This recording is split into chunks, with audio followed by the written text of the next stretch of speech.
اس کے اخلاق میں، کردار میں حسن پیدا کر دیا. اس بچے کو ملنے کے بعد لوگوں کو محسوس ہوتا ہے کہ یہ شاہکار ہے کسی کی تربیت کا. عزیز دوستو، اپنے آپ کو بابرکت بافیض بنایا جائے، کام لیا جائے. ہمارے ہاں اگر کوئی شخص کام کرتا بھی ہے تو زیادہ سے زیادہ، میں نا اپنے دوستوں سے اکثر کہتا ہوں، کئی دفعہ نا وہ کسی میڈیا کے پلیٹ فارم پہ دیکھ کے نا کوئی صاحب آ جاتے ہیں اور ان کے آنے پر شرمندگی ہوتی ہے. ایک شخص نے وہ 14 گھنٹے کا سفر طے کیا اور بیچارہ بڑے شوق سے آیا ہے، بڑے درد سے آیا ہے. اور کئی لوگ انہوں نے کہیں کیمرے کے پیچھے دیکھا ہے لیکن اچانک ان کی نظر پڑی تو پھر شدت یوں ہے کہ ان کی آنکھوں میں آنسو بھی آ رہے. تو میں کہتا ہوں یار مجھے کیا سمجھ کے آیا ہے.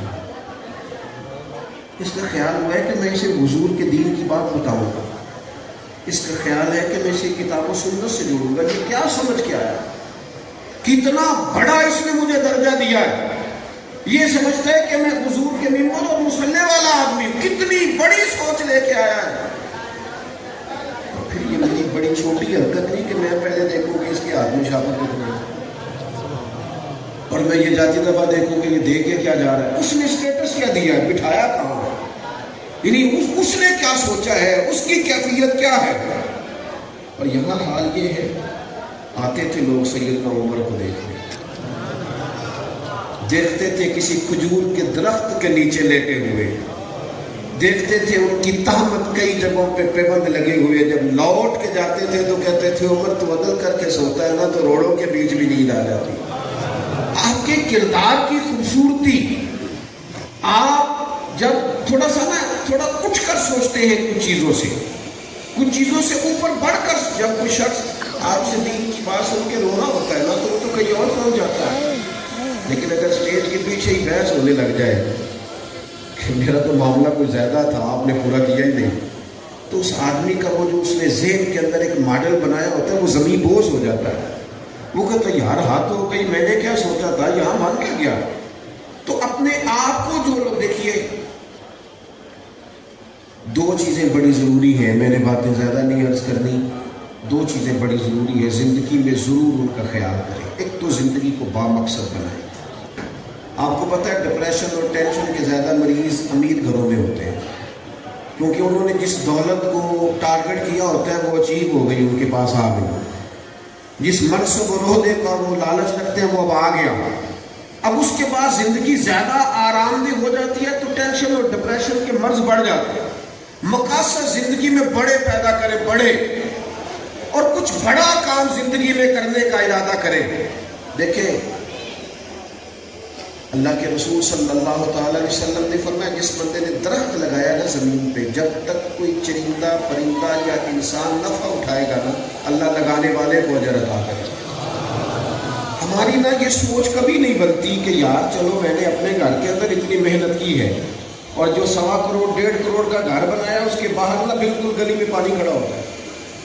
جس نے اتنا رقم وہاں خرچ کر لی ہے وہ اگر چند ہزار یہاں بھی لگا دیتا رفاع عامہ کے لیے، آپ حضرت سے پوچھ لیجئے گا، لوگوں کو کھانا کھلانے کا بھی بڑا نفع ہے اور لوگوں کا رستہ کشادہ کرنے کا بھی بڑا نفع ہے. لوگوں کے لیے کسی قسم کا بھی احسان ثواب ہم کرتے ہیں، ہمارے یہاں مروجہ طریقے کے مطابق کر دیا جاتا ہے، بڑا اچھا ہے، وہ بھی بڑا عمدہ ہے.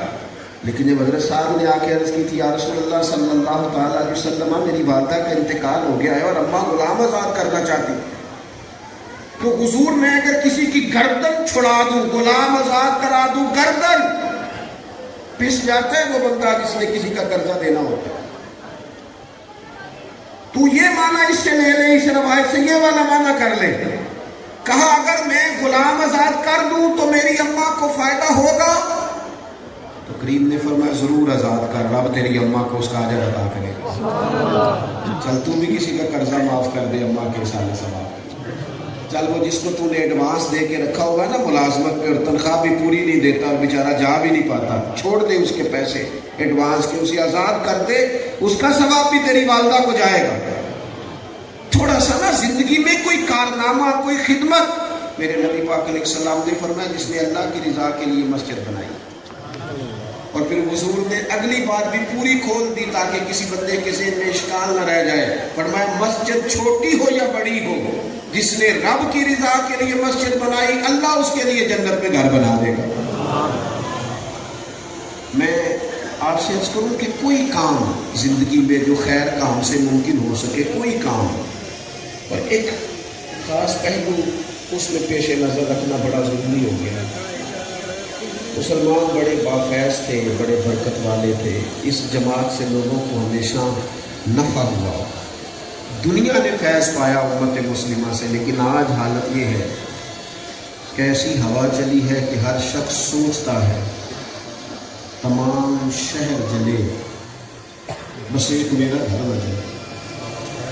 تھوڑا سا نا دوسروں کے اللہ صاحب موجود ہیں یہاں ماشاءاللہ ایک بڑی تعداد ہے علماء کی، بڑے ماشاءاللہ مناظرین موجود ہیں. مناظرین اپنے دلائل بھی پڑھتا ہے اور سامنے والے کے دلائل بھی دیکھتا ہے.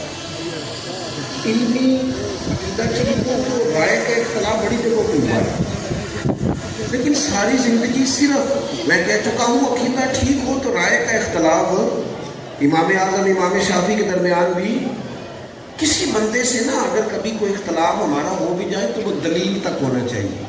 دلیل مل گئی تو اختلاف ہو ختم. ہمارے ہاں اختلاف اب دلیل کی حد تک، رائے کے اختلاف کو صرف رائے کے اختلاف کو لوگ بہت بڑا مسئلہ بنا لیتے اور آزمائش بن جاتی ہے بڑے لوگوں کے لیے. میں اب تو کم جگہوں پہ جاتا ہوں لیکن جہاں بھی جاتے ہیں نا ابھی 2 پرچیاں ہیں میری جیب میں. میں کئی لوگوں کہتا ہوں کہ میں پرچی کسی مناظر کسی موقع کو دیجیے گا، لیکن ہر جگہ پر کی جو باتیں طے ہیں نا بالکل 100% طے ہمارے بزرگوں نے طے کر دی.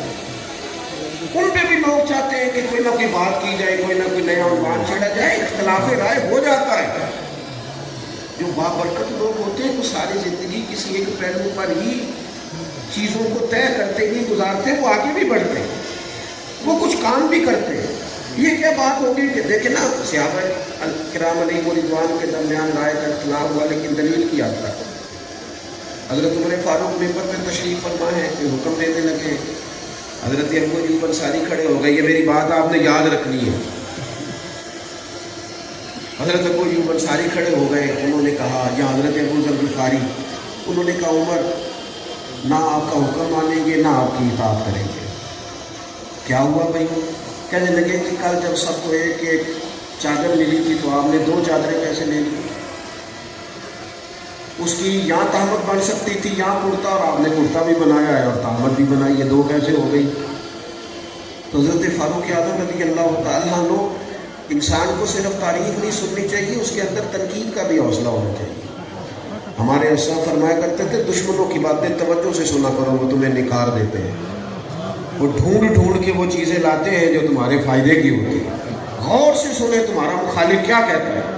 لیکن حوصلہ ہی نہیں ہوتا، عادت بن جاتی ہے. اب تو کچھ لوگوں کے بارے میں محسوس ہوتا ہے کہ تنخواہ پہ بندہ رکھا ہوا ہے کچھ آمد کرنے والا، کیونکہ وہ بیچارہ ادھر ادھر جاتا ہی نہیں اور ایسی رٹی رٹائی کہانی سناتا ہے کہ جس میں سے محسوس ہوتا ہے کہ نہیں یہ تو طوطا ہے، جو پوری کر کے یاد کر لیں. عزیز بھائی، تنقید کا حضرت عمر بڑے جلالی ہے لیکن وہ اپنی ذات کے لیے نہیں ہے.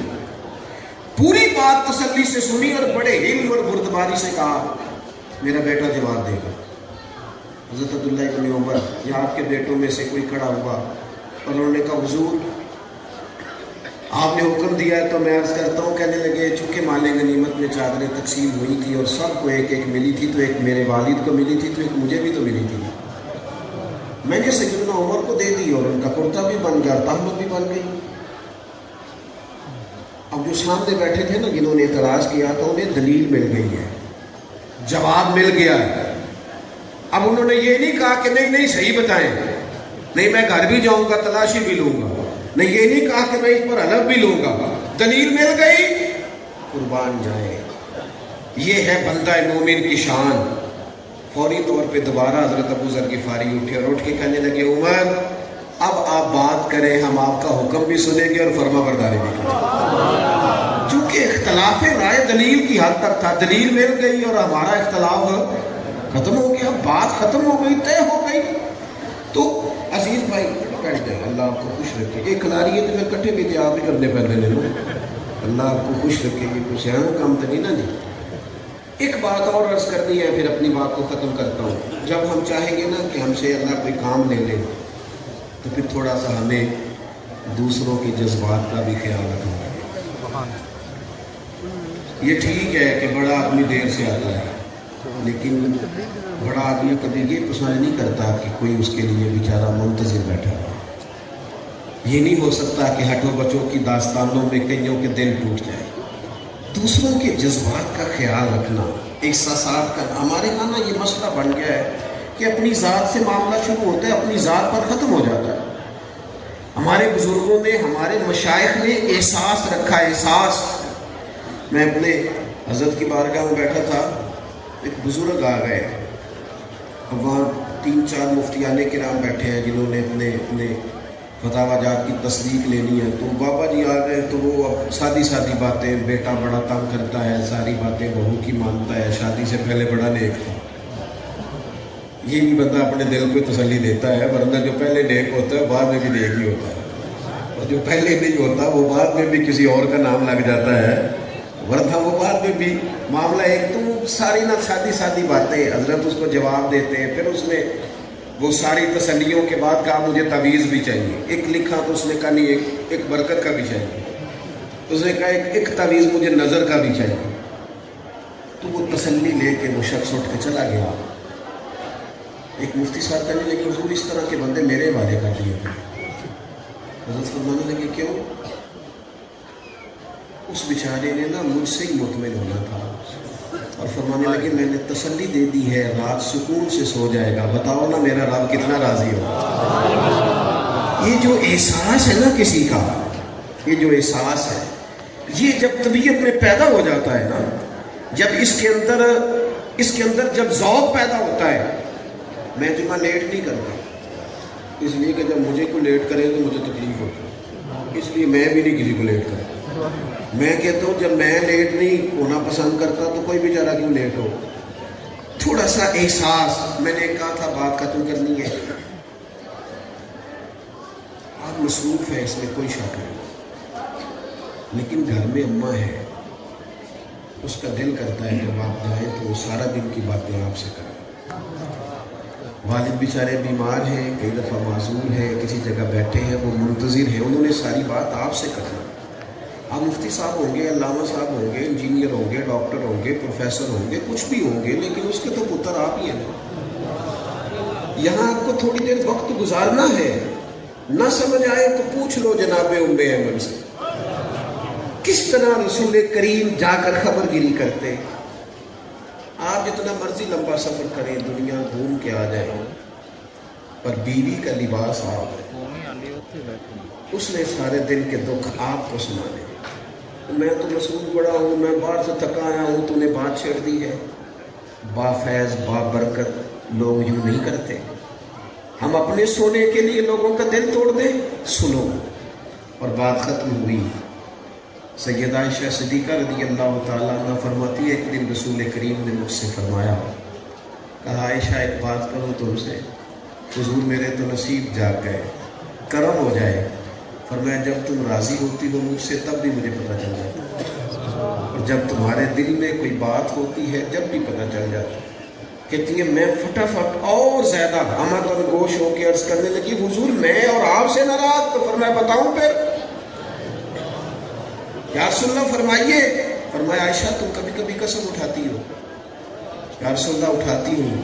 فرمایا جب راضی ہوتی ہو تو کہتی ہو مجھے محمد مصطفیٰ کے رب کی قسم, اور جب تمہارے دل میں کوئی بات ہوتی ہے تو پھر کہتی ہو مجھے حضرت ابراہیم کے رب کی قسم.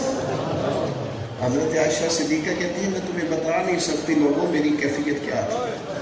تو بات کہاں. یا رسول اللہ آپ لفظوں تک کا خیال رکھتے ہیں, جملوں تک کا احساس فرماتے ہیں کہ کوئی کیا سوچ رہا ہے, کیا بول رہا ہے, کہاں تک سوچے گئی ہوئی ہے.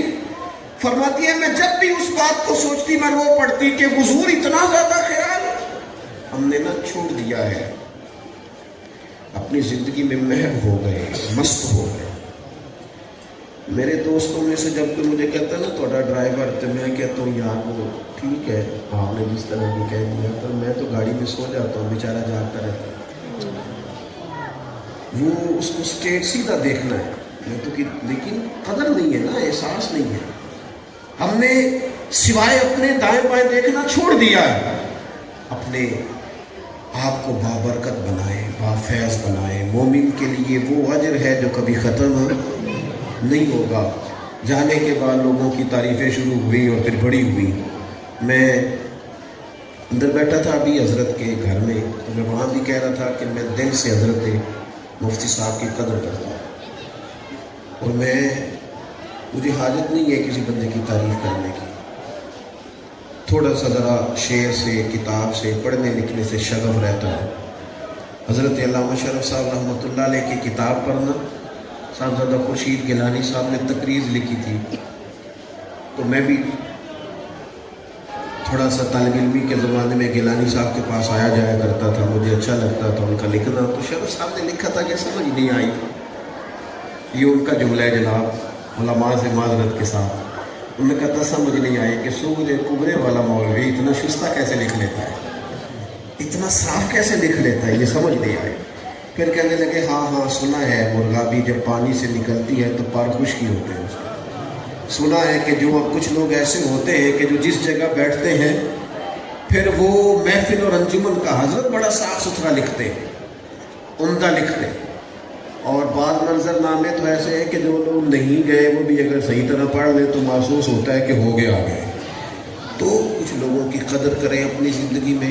میں ایک جگہ پہ موجود تھا تو مجھے وہاں کے لوگ کہنے لگے کہ ہمارے یہاں کے بعض علماء سے ہمیں شکوہ ہے، آپ بڑے اچھے ہیں. میں کہ میں پھرندہ نہیں نہ تاں کر کے، اگر آ گیا پکا تو پھر معاملہ شاید کچھ اور ہوگا. یہ ہوتا ہے ایسا، جو چیزیں زیادہ قریب ہوتی ہیں وہ بعض اوقات زیادہ دور ہو وہ محسوس ہوتا ہے کہ شاید زیادہ بڑی ہے. تو اپنے آپ کو بابرکت بنائیں، بافیض بنائیں. زندگی وہی اچھی ہوتی ہے جس سے کوئی نفع لے لے. اللہ تعالیٰ اس آستانے کو قیامت کی صبح تک آباد فرمائے. آخر دعوانا